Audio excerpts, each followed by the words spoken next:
Baik, kembali lagi bersama saya Emil Utama A. Di sini saya akan menjelaskan mengenai evolusi. Evolusi merupakan proses kompleks pewarisan sifat organisme yang berubah dari generasi ke generasi dalam kurun waktu yang sangat lama. Kemudian, ada teori Jean-Baptiste Lamarck. Jean-Baptiste Lamarck mengemukakan bahwa evolusi terjadi karena adanya perubahan individu sebagai adaptasi terhadap lingkungan dan perubahan ini diwariskan. Jadi, evolusi itu perubahan pada suatu individu sebagai adaptasi terhadap lingkungan sekitarnya, dan perubahan ini diwariskan secara temurun. Contohnya adalah dulu, jerapah memiliki leher pendek saja, tetapi karena digunakan untuk menjangkau daun yang tinggi, sehingga memanjang. Lehernya memanjang karena akibat dari adaptasi terhadap lingkungan sekitarnya. Kemudian berikutnya ada teori Charles Darwin. Charles Darwin mengemukakan bahwa evolusi terjadi karena seleksi alam. Individu yang mampu beradaptasi dengan lingkungan akan bertahan hidup. Jadi, individu yang dapat beradaptasi dengan lingkungan di sekitarnya itu, maka dia akan tetap bertahan hidup.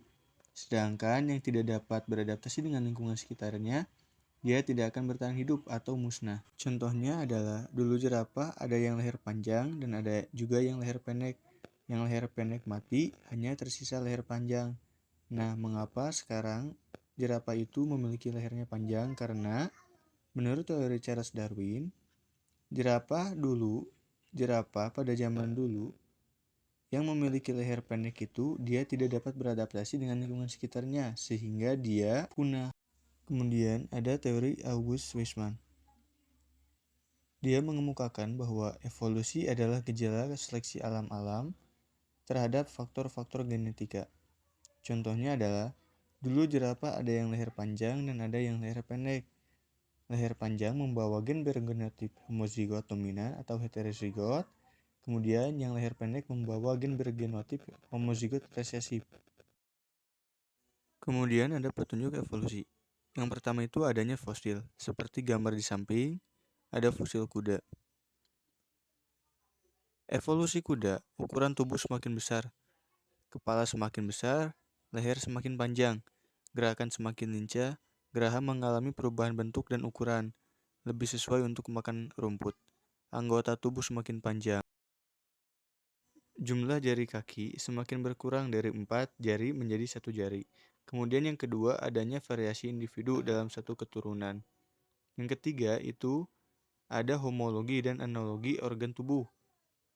Homologi atau struktur dasar sama, tetapi fungsinya berbeda.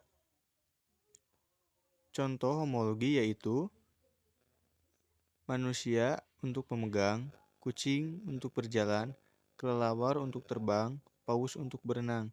Nah, ini merupakan contoh homologi pada tungkai depan mamalia.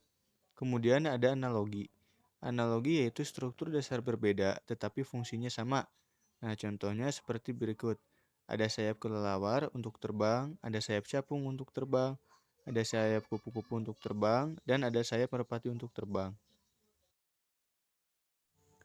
Kemudian ada perbandingan embriologi seperti gambar berikut. Ada juga alat tubuh yang tersisa.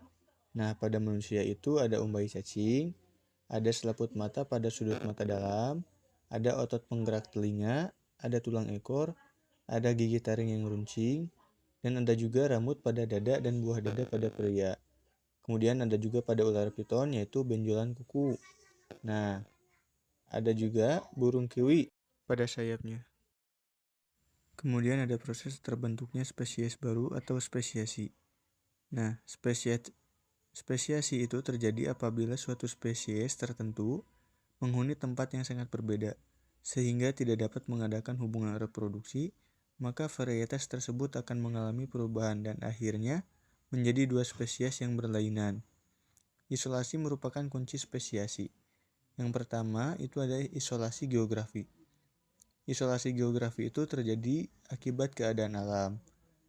Kemudian ada isolasi ekologi. Isolasi ekologi terjadi karena dua spesies yang berkerabat dekat terdapat di daerah kondisi geografi yang sama, namun habitatnya berbeda. Kemudian yang ketiga itu ada isolasi musim atau temporal. Terjadi karena masa kawin atau kematangan sel gamet yang berbeda. Kemudian yang keempat itu ada isolasi tingkah laku.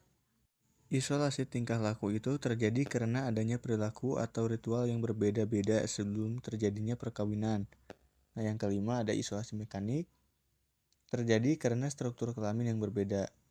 Ada juga yang terakhir itu isolasi gamet. Isolasi gamet yaitu menghalangi terjadinya pembuahan akibat susunan kimiawi molekul yang berbeda antara dua sel gamet. Nah, yang terakhir itu ada spesies simpatri dan tidak simpatri.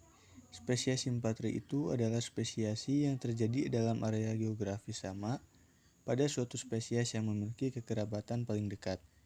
Kemudian yang kedua itu spesies tidak simpatri. Spesiasi yang terjadi pada area geografi yang berbeda pada suatu spesies dengan kekerabatan paling dekat. Ada 3 bagian. Yang pertama itu ada alopatri.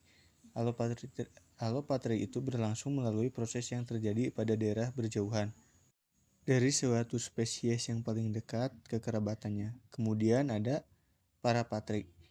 Parapatri ini berlangsung pada daerah yang bersebelahan dengan daerah suatu spesies yang berkerabat paling dekat. Kemudian ada juga peripatri. Peripatri itu terjadi pada daerah pinggir dari suatu daerah spesies yang paling dekat kekerabatannya. Semoga teman-teman dapat memahaminya. Sekian, terima kasih.